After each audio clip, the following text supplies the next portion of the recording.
有一种潜在的力量可能会毒害我们的幸福感，并损害我们的成长。这种力量，就朋友而言，首当其冲就是有毒的朋友。这支影片就来说说5种识别潜在有毒朋友的方法。如果觉得自己可能就是个有毒的朋友，也许这支影片也是个改变的好开始。缺乏同理心，这一点几乎是不言而喻的。缺乏同理心是个重要的危险迹象，表明不应该继续和这个人保持友谊。同理心包括在一段健康关系中的理解和分享另一个人的情绪。同理心在提供情感支持方面起着至关重要的作用。当一个人缺乏同理心时，他们可能会忽视或否定朋友的感受，这可能会让一个人感到被忽视、被否定和情感孤立。随着时间推移，这会对心理健康产生负面影响。关键的问题是，当一个人的同情心不那么明显时，怎么判断他是否缺乏同情心呢？需要他们的支持时，密切关注他们的反应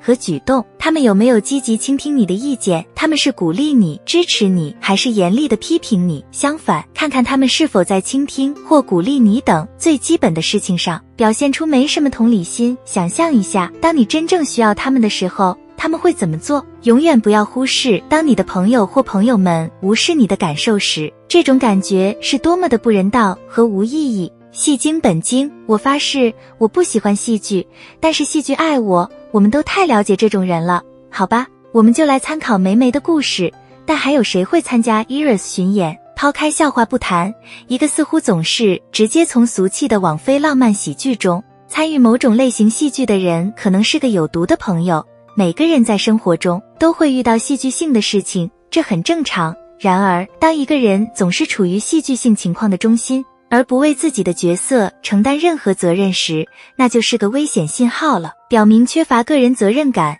以及有操纵行为，特别是如果他们总是受害者时。教授兼研究员斯科特·弗兰科夫斯基在今日心理学上评论说，那些总是觉得他们是受害者的人，也倾向于使用冷酷和算计的手段来实现他们的目标。对剧情的需求也是一种寻求意图的行为，表明非常需要他人的认可和肯定。如果这种有毒的特质让你想起某人，可能需要重新评估你们的友谊不可靠或言行不一。这一点的特点是，总是破坏和你的约会和会面，只有在他们需要什么东西的时候才出现，而且从不遵守他们的承诺。这是个明显的迹象，表明你的朋友不重视你或你们的关系。更糟糕的是，这可能是他们所有关系的一贯模式。在这种情况下，重要的是要评估，这是一种明显的不尊重模式，还是一种对方诚实的疏忽。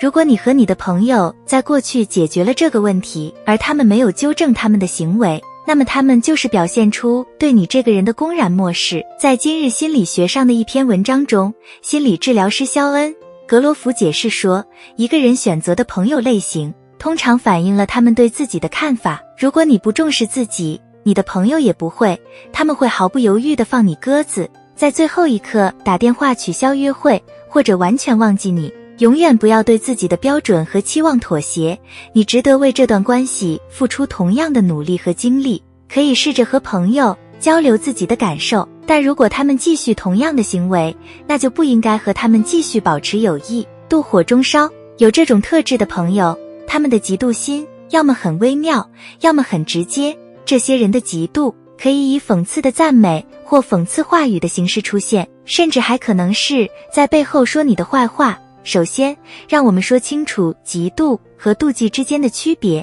按照伯特·布罗加德教授博士的说法，嫉妒是对别人拥有东西的怨恨，比如已经获得的成功或有利条件，而妒忌出现在担心或害怕别人试图夺走属于你的东西，或者你认为属于你的东西被不当侵犯时。不管这个说法是真还是假。现在回到这个有毒的特点，你会注意到，当你告诉嫉妒的朋友你的成功时，他们不会表现出兴奋或快乐，这可以从他们的语言甚至肢体语言中看出。然而，当你告诉嫉妒的朋友，或者当他们听到你遇到了不好的事情时，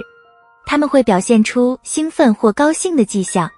这同样可以通过语言或非语言的暗示来表现出来。另一个明显的例子是，当你的朋友或朋友们对你过于挑剔，